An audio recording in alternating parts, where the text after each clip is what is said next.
So the 3-point separation, this is going to require a couple of comparison solvers, right? Because, right, the VWAP line has a whole bunch of lines here, right? So yeah, let's see, I'm going to identify the second deviation line here. Let's use a slightly different color. All right, there we go. So our light blue line is the second deviation line there. BloodHound back open. And, oh, let's see. Oh.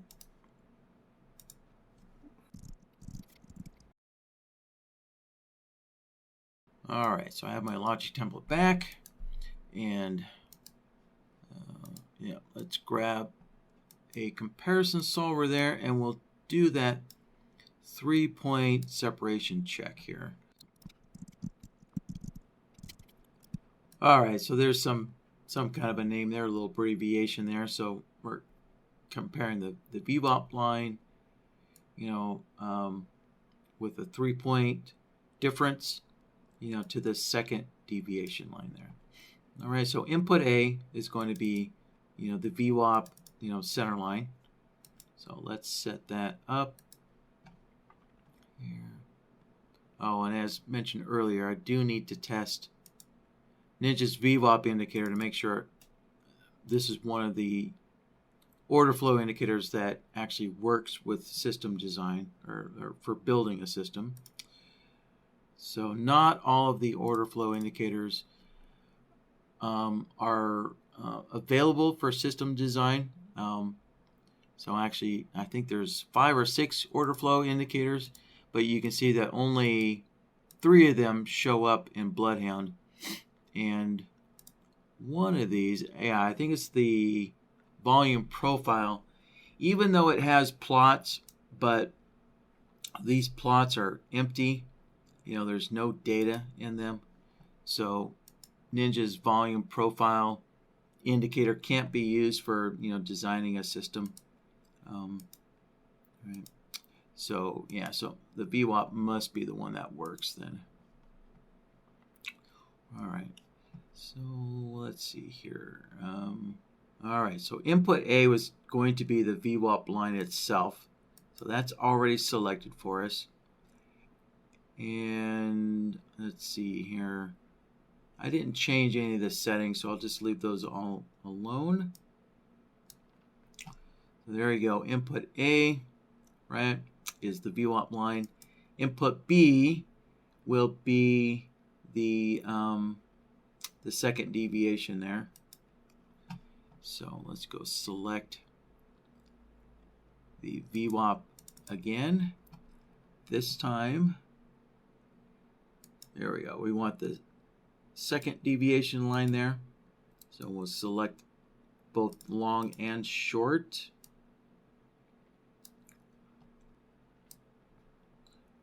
And, oh, let's see here. We need to put our 3-point difference in there. So we're going to change the measurement unit to points and points. And then we can put 3 in there, like so. There. All right. Now,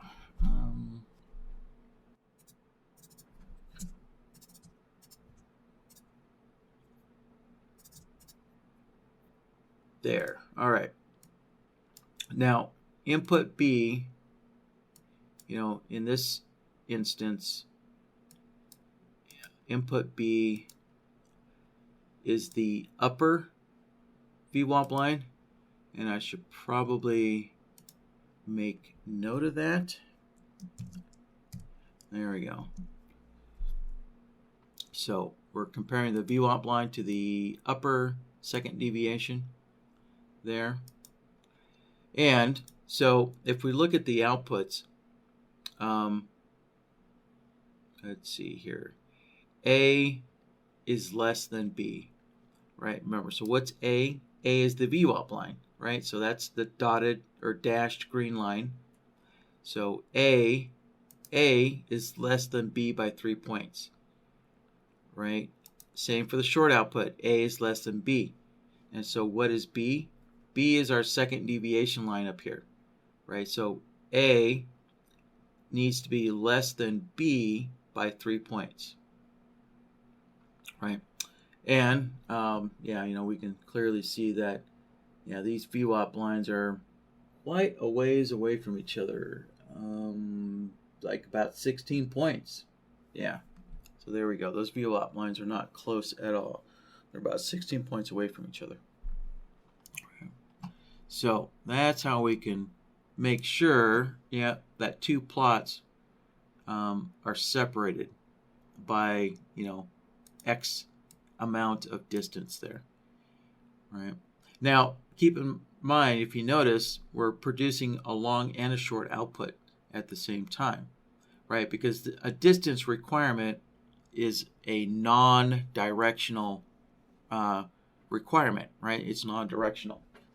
So we have one solver, right, doing our little 3-point check, to the upper second deviation line. So now that we need a second one here, maybe not, I don't use VWAP lines a whole lot, but yeah, well, clearly it depends on the indicator settings that you're using here. And at least with Ninja's indicator, yeah, you have only one multiplier input there, right? So for the second deviation, you only have one multiplier input. So if the upper, second deviation line is 3 points away, then clearly the lower one is also going to be 3 points away, because the indicator doesn't allow you to put in different multipliers there, right? So, yeah, so at least with NinjaTrader's order flow, all of your VWAP, the upper lines are going to be evenly spaced or the exact same distance away from the lower deviation lines. So we only need to do just the one check here. But if you have somebody else's VWAP line and they have a lot more granular settings, right, then maybe it might be possible that your lower deviation line might be a different distance away from the center line, than the upper deviation line. So if that is the case, if you can kind of custom tweak, someone else's VWAP line, then you would need a second comparison solver here so that you could compare the lower deviation line to the center line as well to make sure it has that 3-point separation, right? So, but when we're using NinjaTrader's, we only need the one comparison solver. So, all right. So our 3-point distance is met. So now, let's check for, the high volume bars here, right? So this is a simple comparison, right? We're just going to compare the volume, the value of the volume to the volume moving average indicator. So if the volume is above the moving average, then that'll be considered as high volume there. So once again, we need a comparison solver again. So we're comparing the volume to the volume MA indicator. So let's see here. Let's give this a name. All right, so high volume. So input A will be our volume. Now we could plug in the volume indicator here, but this goes way back to the old days of BloodHound. It actually has a volume built directly right into it here. So I can just change the type to volume. And input B, that will be the volume MA indicator. So let's scroll down. All right, there's our volume MA. And remember, if you're using a different period, don't forget to adjust the period settings. So, all right. And so we're looking for A above B. All right? In other words, we're looking for the volume to be above the volume MA. That's what we're looking for. So I need to adjust my short outputs like so, because once again, high volume is non-directional, right? It's it's just a condition. But it's a non-directional condition. There. So there we go. There's all the bars with high volume now being marked, identified. So I can take those two conditions, plug them in together, right? So there's two of the conditions. All right, so now the last and final condition is price, touching the second touching the VWAP line. Let's see here.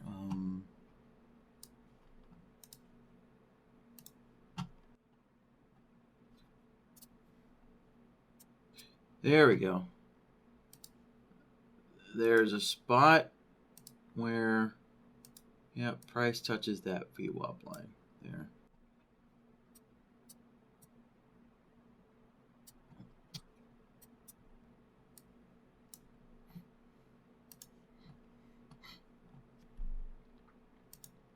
So we actually, from the previous question, we had, built a solver here that identifies, when that identifies when a bar touches a moving average. So we can modify this for when the bar is touching the VWAP line here, right? So we have one built from a previous question. So let's go to our solvers tab. And so here's this comparison solver of the bar touching a moving average. And I can make a copy of that. And let's rename this to the VWAP. And we'll replace our input B, replace the SMA and put the VWAP in there.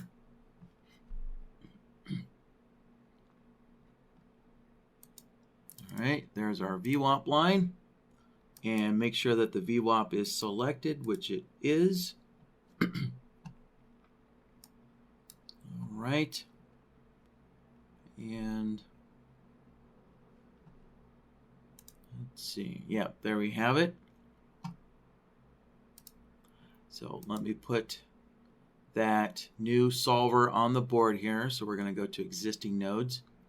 And there it is, bar touching the VWAP.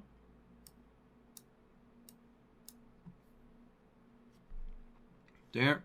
So if we look at it, so remember, bars that are touching the plot are going to have a long and a short output together, So we do need that long short modifier to filter all the other bars out. So the mode that we're going to use is product, and there it is. There.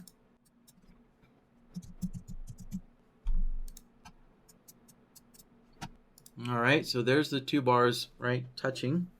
Let's connect that in. Take a look at our AND node. And there we have it. So the down bar actually had high volume, and it's now identified there. So, but we're getting a long, and a short output at the same time, So this is a non-directional output. So, so if you want to, say, well, since price has been above the VWAP, then, let's generate a long signal here because price was above, right? So, so now you have to kind of figure out, well, how do we, kind of identify whether price was above the VWAP line or below the VWAP line. And, I guess, a couple of simple solutions would be, you could take a moving average and say, well, if my moving average, is above the VWAP line, then, right, then the average prices, the average closing prices of the bar, that was above the VWAP line. So that would be one simple way. You could look at price directly. So we could say, well, if the last, 5 closing prices was above the VWAP line, then that's considered price as being above the VWAP line, right? So there's a couple ways we could do this. So let's, how about if we'll do the simple solution, which is we'll just look to see if an SMA is above the VWAP line, right? So I'm not going to use this SMA. This is a 30-period SMA. I'll just use a standard 14-period SMA. So if the 14-period SMA is above the VWAP line here, then we'll use that as our identifier that price, was above the VWAP line. So we need another comparison solver. All right. So by now, you have probably kind of figured out that the comparison solver is kind of like the workhorse within, because that's what charting is mostly about. Charting is mostly about is something above or below something else, or are a bunch of different things above or below something, right? That's basically what charting it and, reading charts is all about, is something above or below something else. So that's why the comparison solver gets used the most here.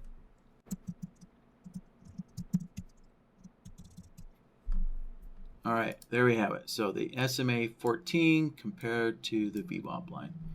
All right, so input A is already the SMA 14, so nothing to do there. And now for input B, let's plug in the VWAP line there. All right, scroll down. There's our VWAP indicator. The VWAP line itself is already selected. Click OK. Right, and there we have it. Right. So basically, right, the VWAP line, in the last couple of days the market's been up. So, so the price has generally been above the VWAP line. So, and of course, when the VWAP resets at the new session, there you might get some weird outputs here, right? Until the VWAP, kind of expands and builds itself out. And let's see. Oh, here we go. Okay, so what is this? Yesterday. All right, so yesterday. Early in the morning there, generally price was below the VWAP. And now we have this price kind of bouncing, consolidating around the VWAP line there. So, all right, so let's connect in this last solver.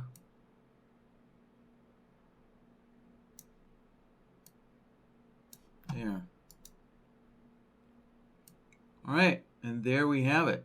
All right, well, it looks like James is satisfied with what we have so far. Okay, great. So I guess let's kind of to summarize again here what we have.